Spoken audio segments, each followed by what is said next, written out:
وَنُنَزِّلُ مِنَ الْقُرْآنِ مَا هُوَ شِفَاءٌ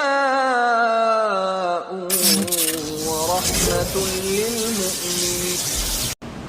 Sahabat iman, hari ini ruqyah syar'iyah sudah banyak diminati oleh kalangan kaum muslimin pada umumnya.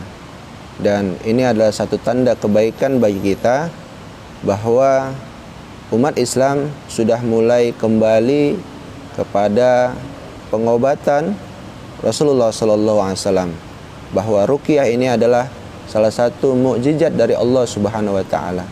Dalam Al-Qur'an, Allah Subhanahu wa taala berfirman, tepatnya di Quran surat Al-Isra di ayat 82. Allah Subhanahu wa taala berfirman, "Wa nunazzilu minal Qur'ani ma huwa shifaa wa rahmatul lil mu'minin." Dan kami turunkan Al-Qur'an sesuatu yang menjadi obat dan rahmat bagi orang-orang beriman. Sahabat iman yang dimuliakan Allah, ruqyah secara bahasa artinya adalah membacakan doa atau membacakan jampi-jampi.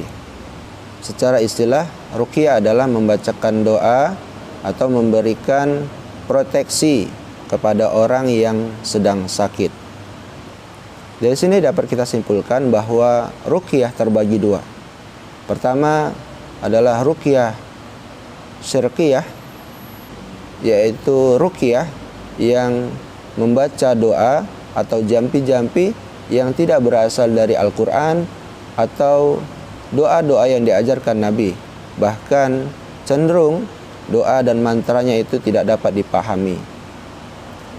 Dan ruqyah syirkiyah biasanya menggunakan jimat, menggunakan benda-benda yang dianggap bisa memberikan manfaat dan menolak madarat.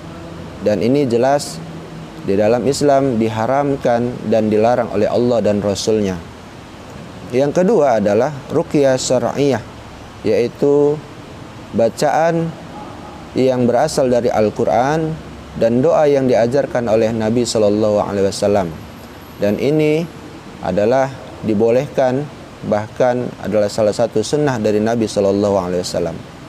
Apa dalil bolehnya ruqyah syar'iyah? Suatu ketika Abu Sa'id Al-Khudri radhiyallahu anhu pernah meruqyah seorang pemimpin kabilah yang tersengat ular. Lalu Abu Sa'id Al-Khudri membacakan surah Al-Fatihah kepadanya, dan alhamdulillah biiznillah sembuh, dan Abu Sa'id Al-Khudri diberi hadiah dengan segerombolan domba. Lalu Abu Sa'id Al-Khudri menceritakan kisah ini kepada Rasulullah SAW. Lalu Rasulullah pun bersabda, "Dari mana engkau tahu bahwa Al-Fatihah adalah ruqyah?" Kemudian Rasulullah SAW membenarkannya dan bersabda kepadanya, "Berikanlah satu bagian untukku bersama kalian." Hadis ini diriwayatkan oleh Imam Bukhari dan Muslim. Di hadis lain, Rasulullah SAW pernah sakit, lalu didatangi oleh malaikat Jibril, dan Jibril bertanya, "Ya Muhammad, apakah engkau sakit?" Lalu Nabi SAW menjawab, "Ya, aku sedang sakit." Lalu malaikat Jibril meruqyah Rasulullah dengan doa, "Bismillahirrahmanirrahim, min kulli sayyin yu'dik wa min syarri kulli nafsi aw ainin hasadin, Allahu yasfik, bismillahirrahmanirrahim." Hadis Sahih Muslim nomor 4056. Sahabat iman yang dimuliakan Allah, lalu persiapan apakah yang harus kita siapkan bagi kita yang ingin meruqyah? Persiapan yang pertama adalah peruqyah hendaklah terlebih dahulu bersuci, baik suci dari hadas besar maupun hadas kecil. Kemudian peruqyah berniat untuk meruqyah. Kemudian sholat 2 rakaat dan berdoa kepada Allah untuk memohon pertolongan dari Allah Subhanahu wa taala. Yang ketiga, perbanyak zikir kepada Allah. Dan yang keempat, membaca doa untuk kesembuhan bagi pasien yang diruqyah. Adapun persiapan yang harus dilakukan oleh pasien ruqyah. Yang pertama, dia harus bersuci terlebih dahulu. Kedua, dia harus menutup aurat. Dan yang ketiga, salat 2 rakaat, memohon kepada Allah untuk kesembuhan atas dirinya.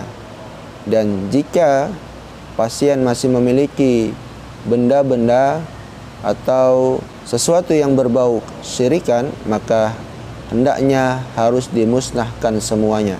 Dan pasien hendaklah bertobat kepada Allah atas segala dosa yang pernah dia lakukan.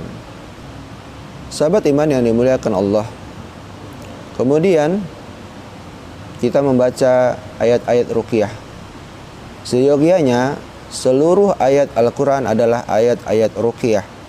Namun lebih spesifiknya adalah yang pertama adalah suratul Fatihah, kemudian Al-Baqarah, surah Ali Imran, kemudian ada surat Thaha, dan 3 surat terakhir yaitu Al-Ikhlas, Al-Falaq, dan An-Nas. Sahabat iman yang dimuliakan Allah, ada 3 teknik yang bisa kita lakukan dalam meruqyah. Teknik pertama adalah sentuhan. Sahabat bisa menyentuh bagian kepala. Yang kedua, bisa menyentuh bagian dada belakang. Dan yang ketiga, menyentuh bagian dada depan. Teknik ini tidak dianjurkan bagi peruqyah yang meruqyah lawan jenis, tapi hanya khusus untuk pasien yang sesama jenis. Teknik kedua adalah teknik pukulan ringan. Sahabat bisa memukul bagian-bagian tertentu sambil membacakan ayat-ayat ruqyah. Daerah yang bisa dipukul dengan pukulan ringan, pertama daerah dada belakang, kemudian telapak kaki, dan daerah pinggang.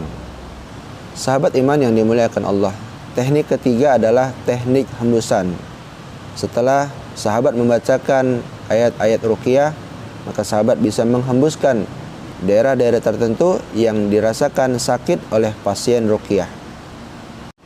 Sahabat iman yang dimuliakan Allah, jika pasien merasakan gejala dari ruqyah yang kita bacakan, maka janganlah panik.